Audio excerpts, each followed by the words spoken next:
warahmatullahi wabarakatuh. Perkenalkan, kami dari kelompok 8 yang akan mempresentasikan terkait mading kami yang mengambil perusahaan Panasonic untuk mata kuliah pengantar manajemen C yang diampu oleh Bu Doroti RH Panjaitan. Perkenalkan, nama saya Marsha Konita Saputri. Saya Nandira Rafasya Prayogi. Saya Zahra Edia Sefalonia. Saya Arini Mustika Salsabila. Saya Sabila Ramadhani Ahta.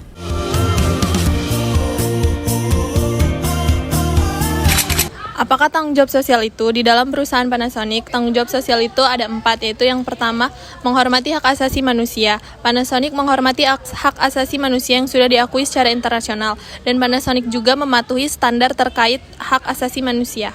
Nomor 2 yaitu melindungi lingkungan. Kami memiliki keyakinan yang kuat bahwa kami di Panasonic harus mendedikasi diri untuk mewujudkan masyarakat yang ideal. Yang nomor 3 yaitu menghormati privasi individu, atau disebut juga informasi pribadi. Data pribadi mencakup berbagai informasi yang secara terpisah atau bersama-sama dengan informasi lain. Nomor 4 yaitu mencegah perdagangan orang dalam, yaitu kami harus berperilaku adil dan jujur dan tidak memanfaatkan akses kami ke informasi non-publik untuk keuntungan pribadi. Hijau atau manajemen lingkungan adalah pendekatan di mana perusahaan berusaha untuk mengintegrasikan praktik-praktik yang ramah lingkungan ke dalam semua aspek operasional dan pengambilan keputusan mereka. Perusahaan seperti Panasonic telah mengadopsi pendekatan ini dalam upaya untuk mengurangi dampak negatif terhadap lingkungan dan meningkatkan keberlanjutan. Faktor-faktor yang menentukan perilaku etis dan tidak etis di grup Panasonic yaitu yang pertama budaya organisasi, kepemimpinan, karakteristik pribadi, tekanan sosial, insentif dan konsekuensi, struktur dan sistem organisasi, serta akses ke internet. Pemberlakuan dan ruang lingkup kode etik semua anggota Panasonic, yang berarti semua karyawan tetap dan karyawan kontrak yang memiliki hubungan kerjasama dengan perusahaan grup Panasonic manapun. Semua staf sementara dan karyawan yang diperbantukan yang bekerja di bawah kendali dan di pengawasan perusahaan grup Panasonic manapun, serta semua direksi, pejabat eksekutif, penasihat eksekutif, rekan kerja, auditor perusahaan, dewan pengawas, dan penasihat perusahaan atau pejabat yang setara yang ditunjuk perusahaan grup Panasonic manapun. Pelanggaran kode etik. Setiap karyawan Panasonic yang melakukan pelanggaran pedoman ini dapat dikenai tindakan disiplin. Pelanggaran kode etik ini juga dapat berupa pelanggaran hukum, pelanggaran internasional, atau pelanggaran peraturan setempat yang berlaku.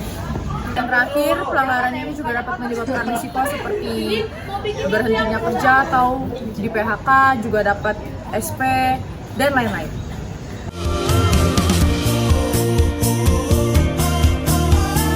Kepemimpinan tingkat atas perusahaan Panasonic. Yang pertama ada CEO atau Chief Executive Officer, adalah pemimpin tertinggi perusahaan yang bertanggung jawab atas pengembangan dan implementasi strategi perusahaan, mengawasi kinerja keseluruhan perusahaan dan memastikan pencapaian tujuan jangka panjang. Yang kedua ada COO atau Chief Operating Officer, yang bertanggung jawab atas operasi sehari-hari perusahaan termasuk manajemen rantai pasokan, produksi, distribusi, dan sumber daya manusia. Yang ketiga ada CFO atau Chief Financial Officer, yang bertanggung jawab atas manajemen keuangan perusahaan termasuk perencanaan keuangan, pelaporan keuangan, pengelolaan risiko keuangan, dan investasi. Kode etik dan peraturan keputusan perusahaan Panasonic. 1. Integritas keputusan hukum. 2. Penghindaran konflik kepentingan. 2. Perlakuan adil, penghargaan terhadap semua pihak. 4. Keragaman dan penghargaan terhadap HAM. 5. Kesehatan, keselamatan, dan lingkungan. 6. Penghindaran penyuapan dan korupsi. 7. Kerahasiaan perlindungan data. 8. Kepatuhan terhadap standar bisnis.